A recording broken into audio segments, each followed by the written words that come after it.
जुन्नर तालुक्यातील सर्व पत्रकार बांधवांना माझा नमस्कार। मी काल आपणा सर्वांना आवाहन केलं होतं की मला तुमच्याबरोबर संवाद साधायचा आहे। तुम्ही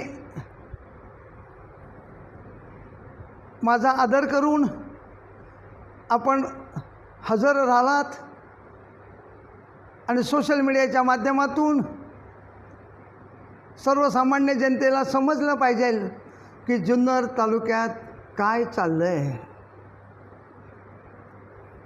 पत्रकार मित्रांनो, जुन्नर तालुक्याचे लोकप्रतिनिधी जुन्नरला येण्याच्या अगोदर हे मुंबई येथे कार्यान्वित होते। त्यांचं कार्यक्षेत्र मुंबई वाशी येथे होतं। वाशीमध्ये ते काय करायचे? फ्रूट मार्केटमध्ये दलाली। माझेही सासरे दलाल होते, मी त्यांच्या सानिध्यात होतो।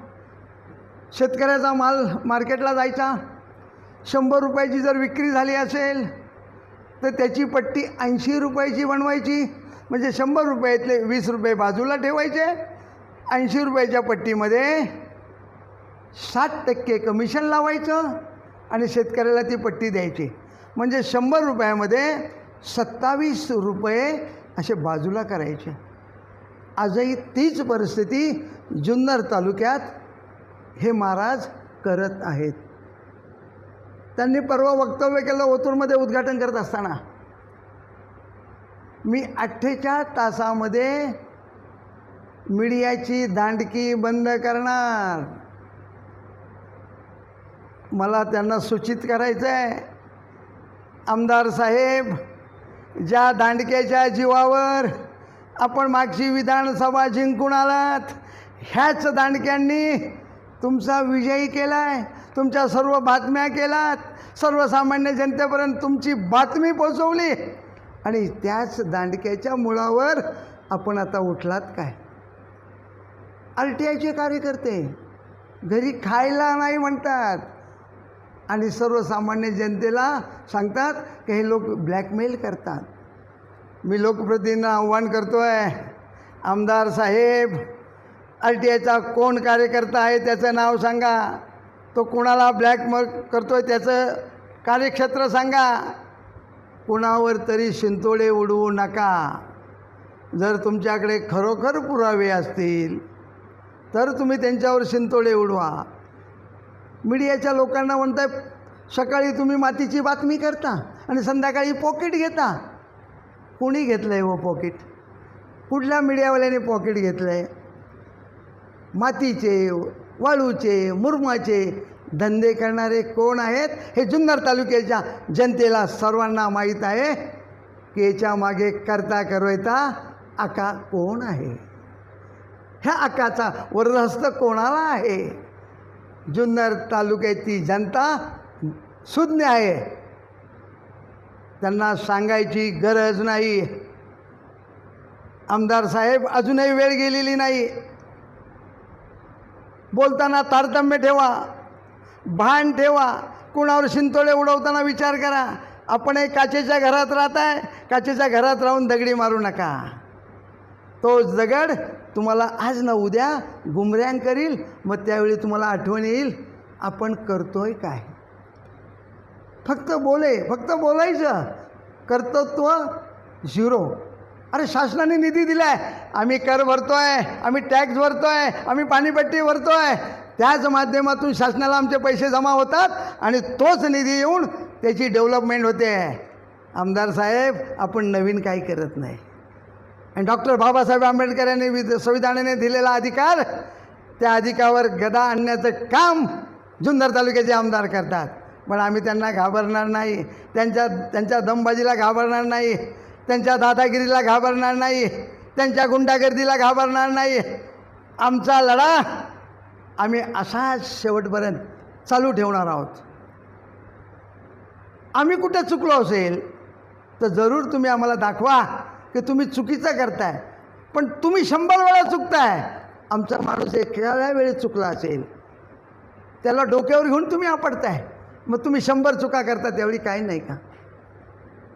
वाणीसाहेब, शिवजयंती झाली, माहितीच्या अधिकारात मी माहिती प्राप्त केली. या माहितीमध्ये 5 कोटी रुपये खर्च झाले. शिवजयंतीला जुन्नर तालुक्यात 5 कोटी रुपये खर्च झाले. शासनाने ते पैसे अजून अदा केलेले नाहीत, पण खर्च दाखवला आहे. त्यांनी एजन्स्या नेमल्या 27. ह्या 27 एजन्स्यांना ते काम दिलं. मग प्रत्यक्षात 5 लाख रुपये खर्च झालेत का? 5 लाख रुपयाचं त्यांनी संपूर्ण कार्यक्रम केला का? 5 कोटी रुपयांचे निधीचा वापर योग्य झाला का? झाला नाही. त्यांनी सांगावं मीडियासमोर, तुम्ही 5 कोटी रुपये खर्च केले, कुठे खर्च केले, कसे खर्च केले? शासनाची चाललेली लयलूट. माझ्याकडे एक नवीन विषय आला आहे वाणीसाहेब. जुन्नरच्या स्टँडचा, कोल्हे साहेब, पाडेकर साहेब, 75 कोटीचं जुन्नरचं होणारं एस.टी. स्टँड, त्याची होणारी डेव्हलपमेंट, हे महाराज स्वतःच्याच माणसाला देण्याच्या याच्यात आहेत. म्हणजे ते स्वतःच त्याला पार्टनर होणार आहेत आणि ते सगळं कमर्शियल होणार आहे. स्टँड आतमध्ये राहणार आहेत आणि करोडो रुपयाचा झोल होणार आहे. याला जबाबदार कोण? तर जुन्नर तालुक्याची जनता राहणार आहे. कुणी आवाज उठवला पाहिजे, त्यांच्या विरोधात बोललं पाहिजे. जर त्यांनी गळचिपी केली आणि आपला आवाज दाबला आणि आपण जर शांत राहिलो तर आपल्याला असंच शांत बसावं लागेल. आणि हे करोडो रुपये कमवून 29च्या इलेक्शनला मतामागे 5,000 10,000 रुपये वाटून परत जुन्नर तालुक्याचे लोकप्रतिनिधी होणार आणि आपण त्यांच्याकडे बघत बसणार. विषय क्रमांक 2. ह्या महाशयांनी शिवसेनेत प्रवेश केला, म्हणतात नाही केला. अरे शिवरायांचा मावळा शिलेदार म्हणता, मग त्यांची शपथ घ्या, प्रवेश केला की नाही केला सांगा. पक्षांतर बंदी असताना विधान अध्यक्षांकडे कोर्टात केस चालू आहे. जर पक्ष प्रवेश केला आहे तर तुमची आमदारकी जाणार. मग का घाबरताय? टक्केवारीबद्दल जर बोलायला गेलं तर मी पहिल्यांदाच तुम्हाला उदाहरण दिलं आहे. मार्केटच्या दलालाचं 30 टक्केवारी आज जुन्नर तालुक्यात चाललेली आहे. एक छोटंसं उदाहरण देतो आहे.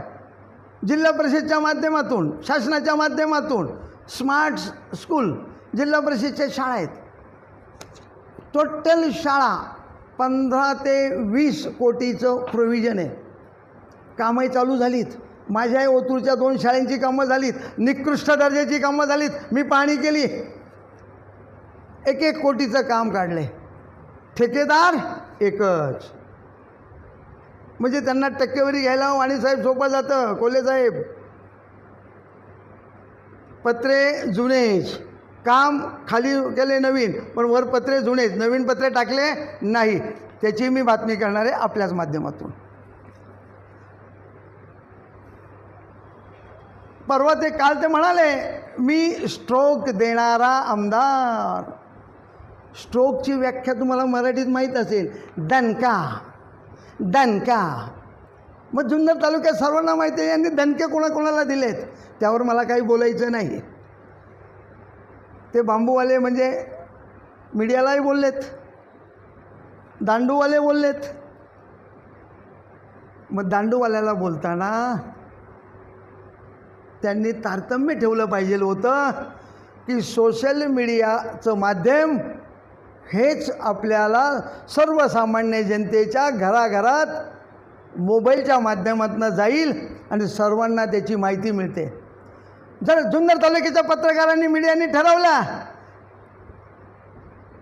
की शरददादा आमदारावरती बहिष्कार टाकायचा, तर यांच्या बातम्या कोण करणार?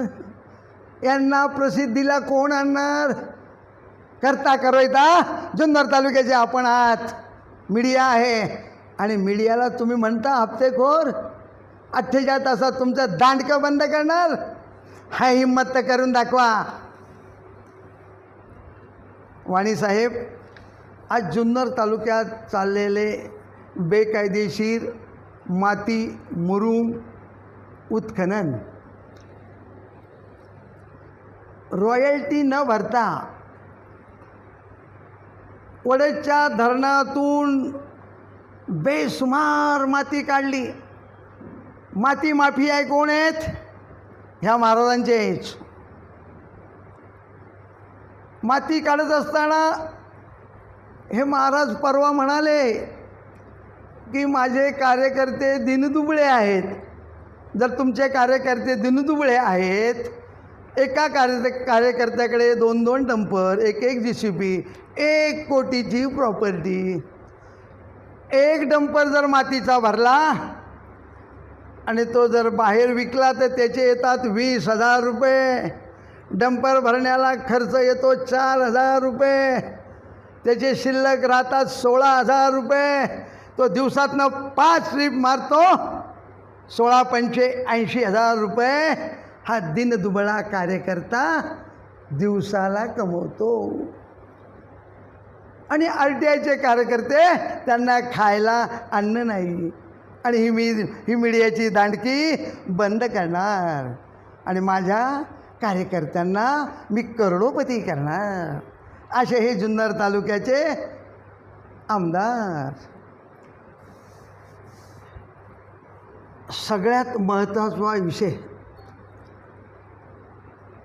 छत्रपती शिवाजी महाराजांच्या जन्मस्थळाच्या संरक्षण भिंतीपासून 300 मीटरच्या आत झालेली बेकायदेशीर बांधकामे, याला जबाबदार जुन्नर तालुक्याचे आमदारच. शिवजयंती तुम्ही फेब्रुवारी साजरी केली, तुम्हाला दिसली नाहीत का? तुम्हाला माहीत नाही का मयुरेश डेव्हलपर कोण आहे, याचे पार्टनर कोण आहेत? आणि मग 7-7 माळ्याचे टावर झालेत. गड संपूर्ण झाकून गेला आहे. खालून जर पाहिलं तर शिवनेरी किल्ला आपल्याला दिसत नाही. गडाची अवस्था वाईट झालेली आहे. याला कारणीभूत जुन्नर तालुक्याचे आमदार. आज 45 दिवस झालेत वाणी साहेब, पाडेकर साहेब, कोल्हे साहेब, पण याच्यावर आमदार साहेब एकही शब्द बोलायला मागत नाही. का बोलत नाही? मयुरेश डेव्हलपरवर तुमचे लागेबांधे आहेत का? जनतेसमोर येऊ द्या, दूध का दूध आणि पाणी का पाणी होऊ द्या की माझे काही संबंध नाही. शिवनेरी किल्ल्याला झालेले अतिक्रमणे आम्ही काढणार, 7 माळेचे टावर आम्ही पाडणार. करा घोषणा. तुम्ही खरोखर शिवभक्त असाल, छत्रपती शिवाजी महाराजांचं प्रत्येक गोष्टीत तुम्ही सुरुवातीलाच नाव घेता शिवभक्त म्हणून. मग शिवनेरी किल्ल्याच्या पायथ्याशी झालेली अतिक्रमणे तुम्हाला दिसून येत नाहीत का? त्यांना पाठीशी घालताय. तुम्हाला ह्या विषयी आता बोलावंच लागेल. हा विषय संवेदनशील आहे. जर तुम्ही बोलला नाहीत, ह्या विषयावर बोलले नाही, तुम्ही आदरणीय राजसाहेब ठाकरेंकडे हा विषय घेऊन जाणार आहे आणि साहेबांना विनंती करणार आहे की साहेब, जुन्नर तालुक्यात शिवनेरी गडाच्या पायथ्याशी झालेली अतिक्रमणे काढलीच पाहिजेत. युनेस्कोने मानांकन दिलं आहे. महाराष्ट्रातील 11 गड किल्ल्यांना मानांकन मिळाले वाणीसाहेब. त्या शिवनेरी किल्ल्याला सुद्धा मानांकन आहे. म्हणते मानांकन आपल्याला घालवायचं आहे का? मग अनोथराईज बांधकामं काढायची नाहीत का? हा प्रश्न माझा जुन्नर तालुक्याच्या आमदारांना आहे. आमदार साहेब, आता ही सुरुवात है, अभी तो पिक्चर बाकी है, अभी तो 3 साल है पीछे. तुम्ही आणि मी आपले कलगीतुरे सुरू राहणार. तुम्ही माझ्यावर खोटे गुन्हे दाखल करा, तानाजी तांबे घाबरणार नाही. तुम्ही म्हणालात मीडियाच्या माध्यमातून माझ्या कार्यकर्त्यांनी जर तुमची गचुंडी धरली, तुम्हाला मारलं, तर तुमच्या पाठीशी कोण आहेत? अरे माझ्या पाठीशी हे माझे 2 वाघ आहेत. हे वाघ माझ्या पाठीशी आहेत. तानाजी तांबे घाबरत नाही. आजही त्यांना आव्हान करतोय, तुमच्यात हिंमत असेल तो पाठवा कार्यकर्ते, तानाजी तांब्याला हात लावून दाखवा, मी कुठे येऊ ते सांगा. नुसत्या पोकळ धमक्या देऊ नका. आळेच्या टावरमध्ये 3 कोटी खाल्ले म्हणून आम्ही बोललो. कुणी खाल्ले? सर्वसामान्य शेतकऱ्याचे पैसे कोणाच्या घशात गेले हे विचारलं असता त्यांनी मला फोनवर तुझी अवकात काय, तुझी लायकी काय, किती बोलतोय हे चौकात. मग साहेब, वाणी साहेब, पाडेकर साहेब, कोल्हे साहेब, माझाही बॅलन्स घसरला. मी म्हटलं येतो, मी कुठे येऊ चौकात सांगा, माझ्या ते हिंमत आहे. तुम्ही जर 3 कोटी खाल्ले नाही टावरचे तर तुम्हाला मिरची झोंबली का? का झोंबली मिरची? त्यावर ते शांत झाले. वाणी साहेब, बरंच काही बोलावंसं वाटतंय. केंद्र शासनाच्या माध्यमातून चाललेल्या निधीचा अपहार हा सुद्धा मी माहितीच्या अधिकारात काढला. त्यांच्या तक्रारी केल्यात, त्यासुद्धा त्यांचेच कार्यकर्ते आहेत. कुणाचे कार्यकर्ते आहेत? शरददादाचेच कार्यकर्ते आहेत. मग तानाजी तांब्याला बदनाम कसं करायचं, तानाजी तांब्याला टार्गेट कसं करायचं, RTIच्या माध्यमातून तानाजी तांब्याला घरी कसं बसवायचं आहे हा प्रयत्न चालला आहे आमदार शरददादा सोनवणेचा. पण हा 71 वर्षाचा शेरार मामा कोणाला घाबरणार नाही, लाचार नाही, कुणाचं पॉकेट घेत नाही. त्यांनी सांगावं कुणाचं पॉकेट घेतलंय, कुणाचा हप्ता घेतलाय, जाहीर करावं हिंमत असेल तर. मला 5 एकर जमीन आहे. त्या 5 एकर जमीनमध्ये माझं कुटुंब, मी, माझा मुलगा, माझी सून, आम्ही आमची उपजीविका करतो. आमदार साहेब, तुमची प्रॉपर्टी डिक्लेअर करा. मागच्या 5 वर्षाची तुमची प्रॉपर्टी काय होती आणि आत्ताची प्रॉपर्टी काय आहे ती सुद्धा आम्ही काढून ठेवली RTIच्या माध्यमातून. कोण होतास तू, काय झालास तू, आम्हाला बोलायला लावू नका. बरंच काही बोलायचं आहे अजून. ही आता तर सुरुवात आहे. पत्रकार मित्रांनो, तुम्ही माझ्या शब्दाला, विनंतीला मान देऊन आपण आलात त्याबद्दल मी तुमचे सर्वांचं ऋण व्यक्त करतो. आणि तुम्ही असेच मीडियाच्या माध्यमातून आवाज उठवा. ज्या ज्या वेळेला तुम्हाला माझी सामाजिक कार्यकर्ता तानाजी तांबेची गरज लागेल, तुमच्या पाठीशी तानाजी तांबे सदैव 24 तास उभा राहील. नमस्कार. मी कृषी उत्पन्न बाजार समितीच्या संदर्भात जो जमिनीचा गैरव्यवहार झाला होता त्या संदर्भात मी गेलो होतो. पण आजच सगळे कार्यकर्ते, माऊली खंडागळे असतील, ते त्यांच्यासोबत आहेत. मग त्यांनी हा प्रश्न आता सोडवला पाहिजे. दादा सत्तेत आहेत, पणन मंत्री त्यांच्या जवळचा आहे, मग का विषय थांबला? मी तर कॉमन मॅन आहे साहेब. मग त्यांनी तो विषय पुढे लावून धरला पाहिजे. मी सत्तेत नाही, मी कुठल्या पक्षात नाही, मला कुठले अधिकार नाही आहेत, फक्त मी आवाज उठवतो आणि न्याय मागतो. तहसीलदार साहेब म्हणतात तुम्ही जर अवैधरित्या माती किंवा मुरुम किंवा असं उत्खनन केलं तर कारवाई करू, पत्र आमची तयार आहे. एकीकडे आमदार म्हणतायत की तुम्ही धरणातला गाळा बिंदास काढा, माती घेऊन जा, शेतात टाका. साहेब, जगा आणि जगू द्या. माझे कार्यकर्ते मोठे कसे झाले पाहिजेत, माझ्या कार्यकर्त्यांनी करोडो रुपये कसे कमवले पाहिजेत, येणाऱ्या 2029च्या निवडणुकीमध्ये परत मी विधानसभेचा आमदार झालो पाहिजे, हे त्यांचे व्हिजन पुढचं आहे. म्हणून ते तहसीलदारांनासुद्धा फाट्यावर मारतात. गाड्या पकडल्या तर फोन करतात, हे गाडी सोडून दे, असा दमसुद्धा देतात साहेब. मग तहसीलदाराचा स्टाफ, महसूल अधिकारी, तलाठी असेल, मंडल अधिकारी असेल, तो बिचारा गाडी सोडून देतो. ही अवस्था जुन्नर तालुक्याची झालेली आहे. शासन आणि प्रशासनाच्या मध्ये समन्वय नाही. बिलकुल नाही साहेब. मुळात जुन्नर तालुक्याचे आमदार शरददादा सोनवणे हे प्रशासनावर हँटर चालवतात, दादागिरी करतात. मी सांगेल तसंच, मी म्हणेल तसंच.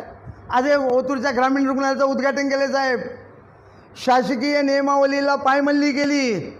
आज एकही पोस्ट, 26 पोस्ट भरायच्या आहेत, एकही पोस्ट भरली नाही. पण काल त्यांनी उद्घाटन करून मोकळे झाले, पूजन केलं, तिथं मोठमोठ्या गप्पा मारल्या. आज एखादा पेशंट जाऊ द्या, त्याला एक्सरे काढता येणार नाही. गर्भवती स्त्री जाऊ द्या, तिचं डिलिव्हरी होणार नाही. ही अवस्था आहे. PSC बाजूला चालू आहे, पण ग्रामीण रुग्णालयामध्ये टोटल स्टाफ भरला नाही. एक्सरे मशीनसुद्धा तुम्हाला ऑपरेट करता येणार नाही. त्याची पहिली NOC लागते, परमिशन लागते. अजून त्या परमिशन शासनाकडनं आलेल्या नाही आहेत. पण ह्या महोदयांनी हट्ट घातला, मला दवाखाना ग्रामीण रुग्णालय चालूच करायचे. 1 मेला ते त्यांनी चालू करून दाखवलं. पण त्याचे परिणाम त्यांना पुढे भोगावे लागणार साहेब. 3 ते 4 दिवसामध्येच तुमच्याच मीडियाच्या माध्यमातून ग्रामीण रुग्णालयामध्ये तुम्हाला मी बोलवणार आहे. बघा, एक्सरे काढायचा, पेशंटचा पाय मोडला आहे, एक्सरे मशीन बंद आहे. डिलिव्हरीला बाई आली, तिची डिलिव्हरी होत नाही. मग तिने कुठे जायचं सर्वसामान्य गरिबाने? आणि त्याच्यात जर त्याचा कोणाचा घातपात झाला तर याला जबाबदार जुन्नर तालुक्याचे लोकप्रतिनिधी. तांबेच्या धरणामध्ये पाणी खूप कमी आहे, काय सांगते साहेब? पाण्यामध्ये एवढा झोल चालला आहे आत्ता साहेब.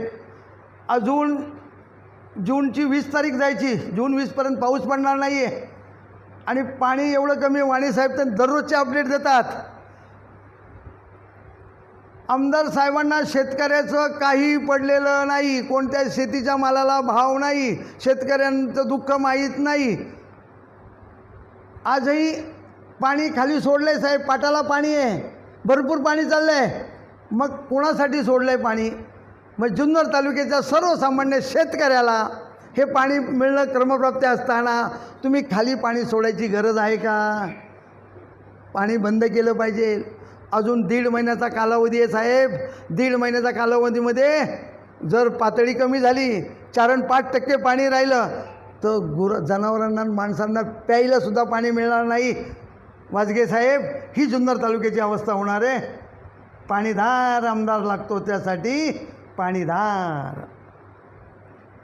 आमदारांना सगळं बॅकग्राऊंड माहिती असताना देखील जनतेने त्यांना निवडून दिलं. अजून 3 वर्ष त्यांचं कार्य बाकी आहे. जनतेला काय संदेश द्याल? मी जुन्नर तालुक्याच्या जनतेला हात जोडून साष्टांग नमस्कार करतो. माझ्या मायबाप जनतेंनो, सर्वसामान्य नागरिकांनो, 29च्या येणाऱ्या निवडणुकीला आपण योग्य उमेदवाराची निवड करा. जुन्नर तालुक्याचं नंदनवन करायचं असेल, जुन्नर तालुक्याचं बीड होऊ द्यायचं नसेल, जुन्नरचा तालुक्यात आका होऊ द्यायचे नसतील, गौण खनिजाचं उत्खनन थांबवायचं असेल, अवैध धंदे बंद करायचे असतील तर योग्य उमेदवाराची निवड करा. हीच मी जुन्नर तालुक्याच्या सर्वसामान्य जनतेला आणि सुज्ञ जनतेला कळकळीची विनंती करतो. आत्ताच तुम्ही पाणी प्रश्नावर बोलला, परंतु हेच पाणी शेतकऱ्यांचे आता माल पाहिलं तर तो सुकत चाललेला आहे. तर त्यांना जी वीज लागते ती वीज कुठंतरी खंडित केली जात आहे. तर मला एक प्रश्न विचारायचा आहे तुम्हाला. आपल्याच तालुक्यामध्ये आपल्या शेतकऱ्यांच्या जमिनी जाऊन धरणं तयार झाली, पण त्याच धरणातील पाणी जर शेतमालाला वापरता येत नसेल आणि मोटारी बंद करायला सांगण्यात येत असेल किंवा लाईटच पुरत नसेल, आत्ता खानापूरच्या ग्रामस्थांनी नारायणगावमध्ये तो प्रयत्न केला, कॉल केला आणि 8 लोक होते, 8 लोक ऑफिसला कार्यालयात उभे होते साहेब. त्यांनी फोन उचलला नाही, आमदारांनी दखल घेतली नाही. मग शेतकऱ्यांची बाजू का घेत नाही? मग खाली पाणी सोडायची तुम्हाला गरज का? खालच्या लोकांचा कळवळा का? कशासाठी? पाणी में झोल, बोल आमदार बोल. गौण खनिज उत्खननामध्ये आमदारांचीच माणसं आहेत असं तुम्ही म्हणताय, याचे काही पुरावे आहेत? सगळे साहेब माझ्याकडे, मी आज तुम्हाला देणार नाही. त्यांनी फक्त सांगावं RTI कार्यकर्ता कोण आहे, कोण ब्लॅकमेल करतो, कोण पॉकेट घेतो, त्याचं नाव डिक्लेअर करावं. तालुक्यातली सगळी नावं तुम्हाला त्यांच्या वाहनासह तानाजी तांबे देईल. जुन्नर तालुक्यात अनेक अवैध धंद्यांचा सुळसुळाट आहे, याच्यावरती लक्ष नाही आहे का साहेब? मिले स्वर में तुम्हारा कसूर हमारा. तुम्ही लोकांनी थोड्या मातीच्या बातम्या केल्या तर लगेच तुमचं दांडकं बंद करणार 48 तासात म्हणाले. अरे तुम्ही जरी दांडकं बंद केलं, पण हा मोबाईल तर नाही ना बंद करू शकणार. ह्या मोबाईलच्या माध्यमातून लोक व्हिडिओ काढून पाठवणार ना सर्वसामान्य जनतेला. हा व्हिडिओ मोबाईल बंद करतील का? आमदार साहेब, अजून बरंच काही बोलायचं आहे. आता तर सुरुवात झाली आपली. आपला कलगीतुरा आता सुरू झाला आहे, तानाजी तांबे आणि शरद सोनवण्यांचा. वाणीसाहेब, आता ती प्रत्येक 8-8 दिवसाला आपण प्रेस कॉन्फरन्स घेणार आणि ह्या माध्यमातून जुन्नरच्या जनतेला आपण दाखवणार कि कौन सही और कौन गलत. लोकांना कळलं पाहिजे का मी म्हणतोय की मी भ्रष्टाचारी नाही, मी काही घेत नाही, मी पारदर्शक करतो. तर हे जनतेला समजलं पाहिजे की कोण किती टक्केवारी कशात घेतोय. आलेल्या शासनाच्या निधीतून करोडो रुपयाचा झोल होतोय. हे सर्वसामान्य जनतेला ज्यावेळी निदर्शनास येईल त्यावेळी त्यांना जनतेला कळेल. अभी सब कुछ गोल है, इसमें हो गया है झोल.